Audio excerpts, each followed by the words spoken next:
What do you think the purpose of life is? I guess it would be to try to better the lives of the majority of the people. What do you think the purpose of the world is? I don't think there is a purpose. It happened. I don't know. I'm an agnostic, but that's certainly one of the themes of my life search.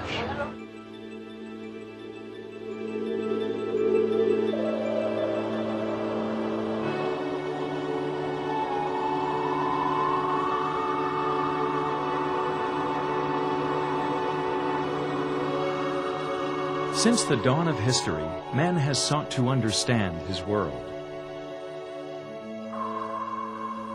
The advance of human know-how throughout the centuries has helped us uncover an ever more amazing world.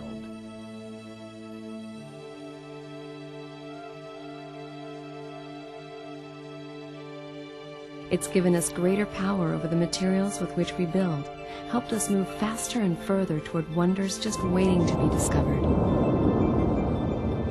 But with each advance of knowledge, the more we understand of the hidden mysteries of the universe, the marvels of the human body, the miracles of nature, the workings of a computer chip. The more we realize how little we truly understand. Perhaps there is some deeper reality just waiting to be revealed.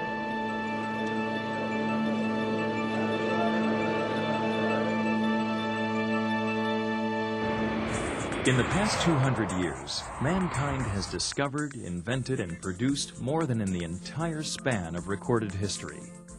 We have witnessed tremendous breakthroughs in the realms of science, medicine, and technology, occurring at breakneck speed, unleashing new powers never before dreamed of, blurring the boundaries of man's potential. We see this evolution, this explosion of modern technology, where now these boundaries are not here anymore. This proliferation of knowledge isn't just an event, it happens to be part of the historical process for man's search for what makes this world tick.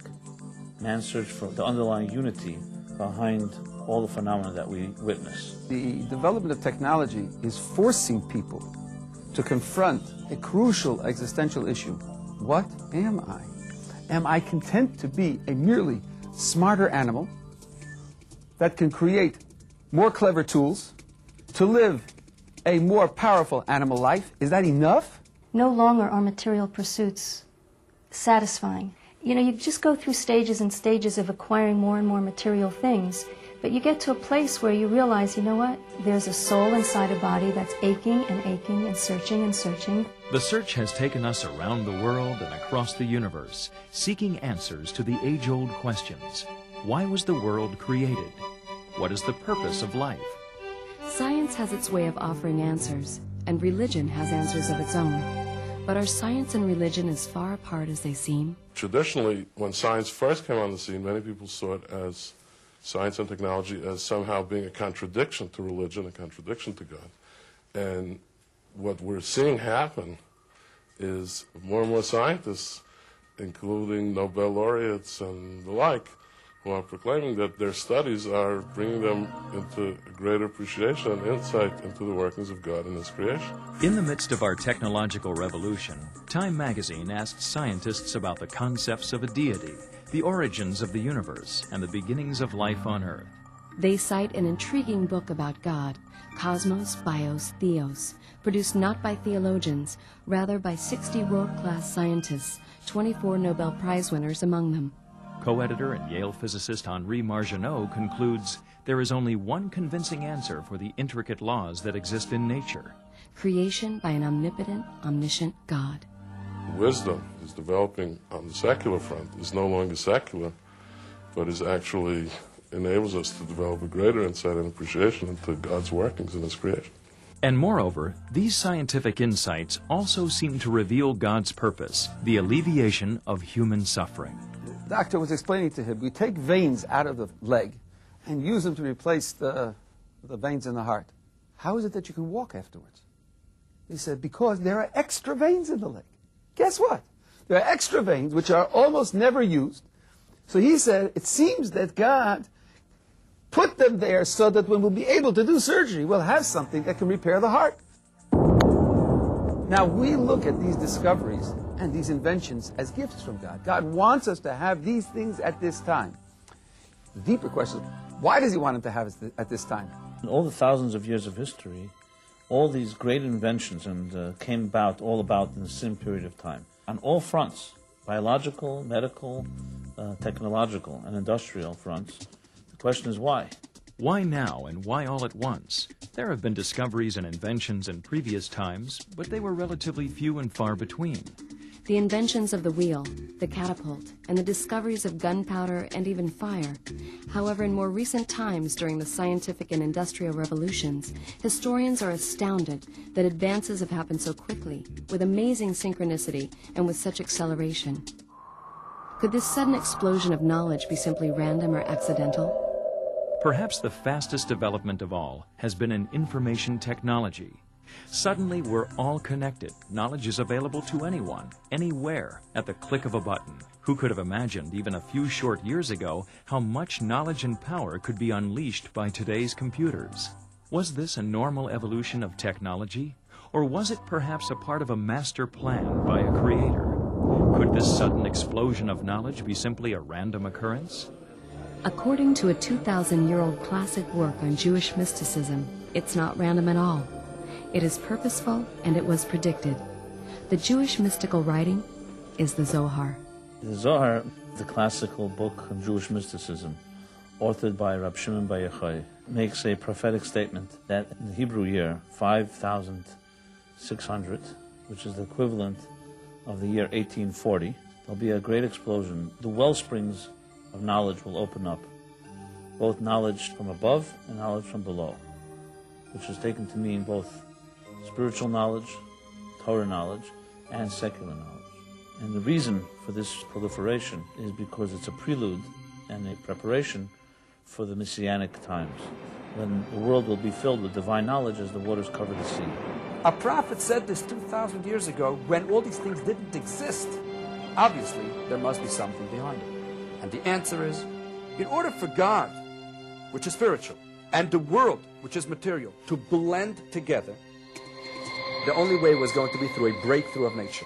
At the same time as this breakthrough of nature was occurring in science and technology, a parallel breakthrough was taking place in terms of spiritual awareness. Led by the Baal Shem Tov and his disciples in settlements throughout Eastern Europe, the mystical revolution of Hasidic philosophy explained how the world and God are a unity, that God is everything and everything is God. All of technology and science is understanding unity, trying to understand the underlying forces behind nature. From a Torah point of view, that's discovering the united God. Life, reality, is not just your body and the material world around you. This is a tip of the iceberg that exposes a godly reality that's higher than what we perceive with our eyes and with our ears. So you say God is everything, you're basically saying that God encompasses all reality. When you say everything is God, you're essentially saying that the universe, the way we see it, is not just what we see, but it's an extension and a manifestation of divine energy. When we speak about God creating the world, it's not only about a matter of God being the source of the creation. God is actually the material of the creation. God is actually the very fiber, the very reality of the world is godly. And as we probe deeper and deeper into what's really underlying creation, it's all really from one source. That energy and mass are the same thing. We're finding that all matter is made from the same vibrations of energy. When we look at an atom and we see that from a few tiny particles, an entire city could be wiped out. We've seen an immense amount of energy hidden, locked away in a tiny amount of matter, whether it be a human being or an animal or a plant, even a grain of sand, has an immense, powerful, godly energy that is creating it something from nothing every single second. Infinite power concealed within every grain of sand. In fact, the mystical teachings tell us that everything in creation contains not just godly power, but godly purpose. From grains of sand we derive silicon, and from silicon we fashion microprocessors that empower the information age. Powerful technology with a purpose. The purpose to communicate and process knowledge, not just any knowledge, the knowledge of God. Communications, for instance, today, whether it's television, radio, or the internet, you can reach people in a split second over thousands of miles. And you can literally inspire someone sitting quietly in their own privacy of their basement, you can reach to a heart. As the Zohar clearly predicted, this is all a preparation and the beginning of a world that will be completely consumed with the ultimate knowledge, which is divine knowledge, godly knowledge.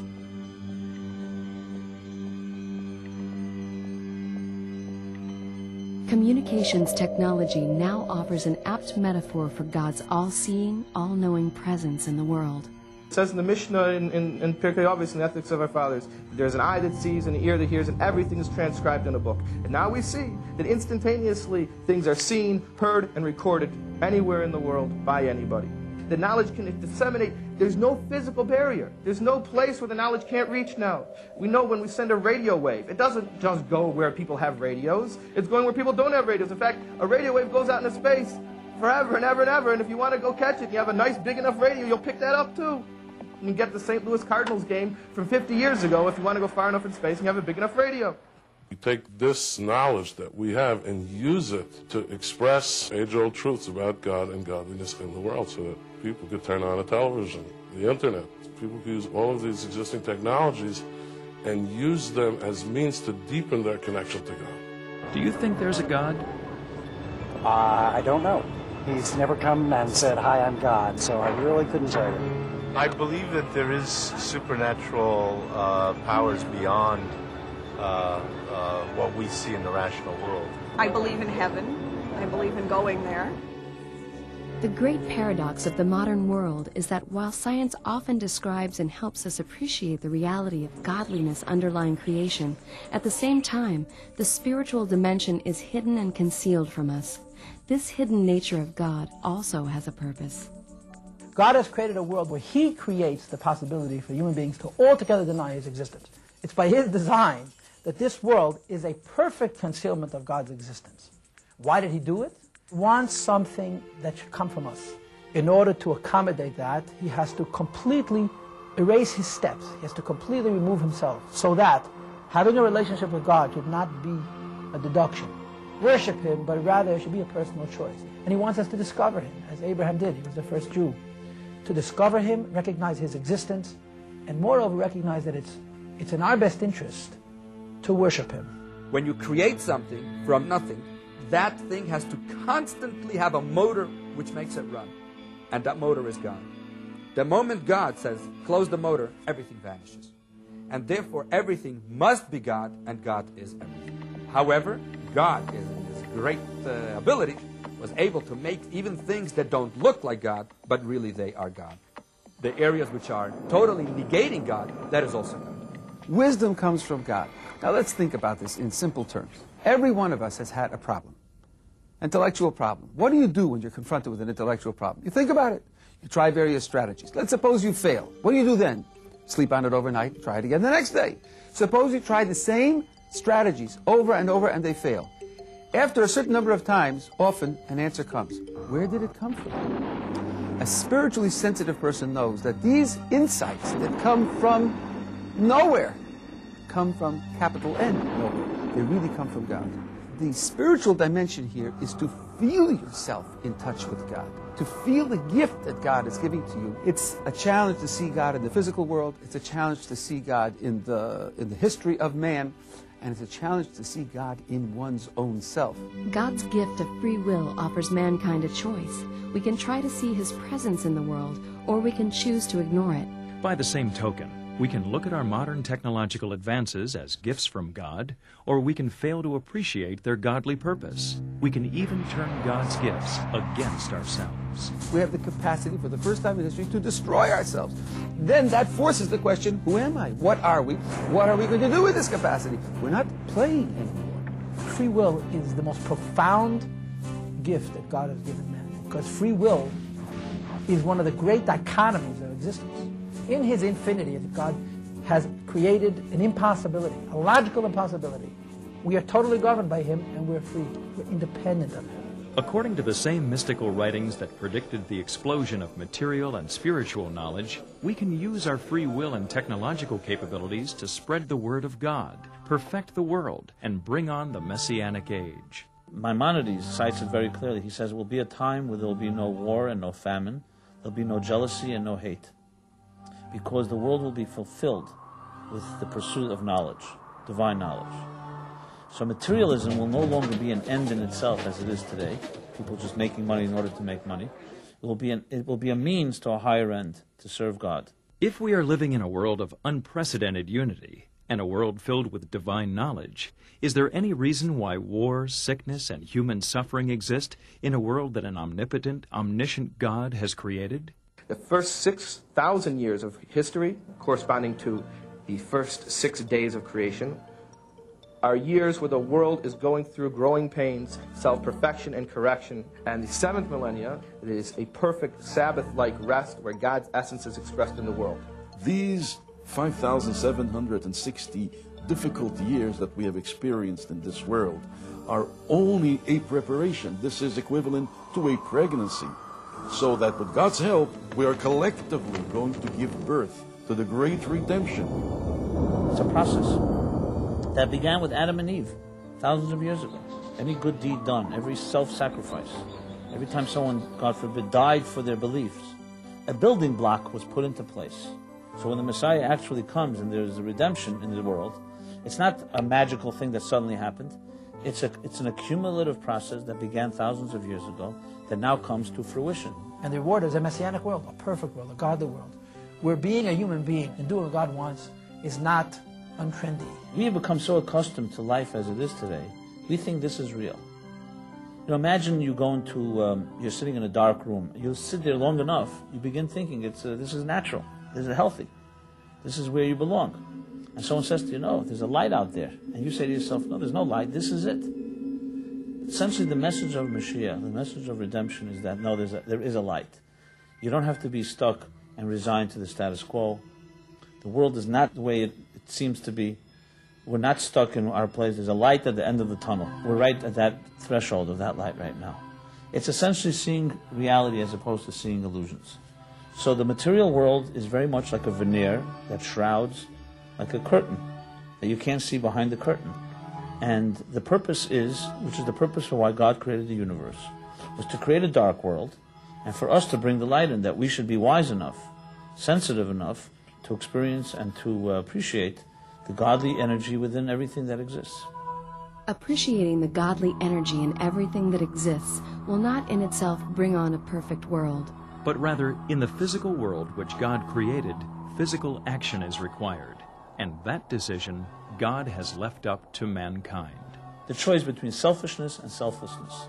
The choice of doing what's right or doing what's comfortable. And that's a choice we all make every moment. So in a way, every time a person does a mitzvah, a good deed, and they go against the grain of their own selfishness, their own narcissism, they've brought a little Mashiach into this world, a little light. It is not something that we have to climb mountains in order to achieve it, but just being better, by being nice to each other, by helping an old lady crossing the street, by giving someone a smile, by listening to our elders, to our parents. Simple things, doing more goodness and kindness. Every one of you, man, woman, and child, were created by God for a purpose. That purpose is your soul, and to allow that soul to emerge in your life. If his soul doesn't get the appropriate attention, if it isn't the guiding force in his life, if he doesn't exert himself to integrate soul and body together to create a harmonious human existence, then he will not be all that he can be that is worth being. How do you do that? By committing to a life that's dedicated not to your own interests only, but to divine, spiritual, godly interests. That, in other words, means doing a mitzvah. A mitzvah means connection. You get connected to your purpose, to God's intention of your being here, by dedicating your life to being kind, good. There's a thing called the universal laws, which are essentially belief in God, bringing God into your life. A dedication to morality, to ethics, honoring family, honoring other human beings, honoring life. Find out for yourself, elevate yourself, work on your inner qualities, work on your emotional attributes. This is all part of it. I mean, learning the biggest secrets of Torah and stopping yourself from being jealous for a moment are basically all part of the same process of recognizing the Mashiach inside us so that Mashiach can be revealed in the world.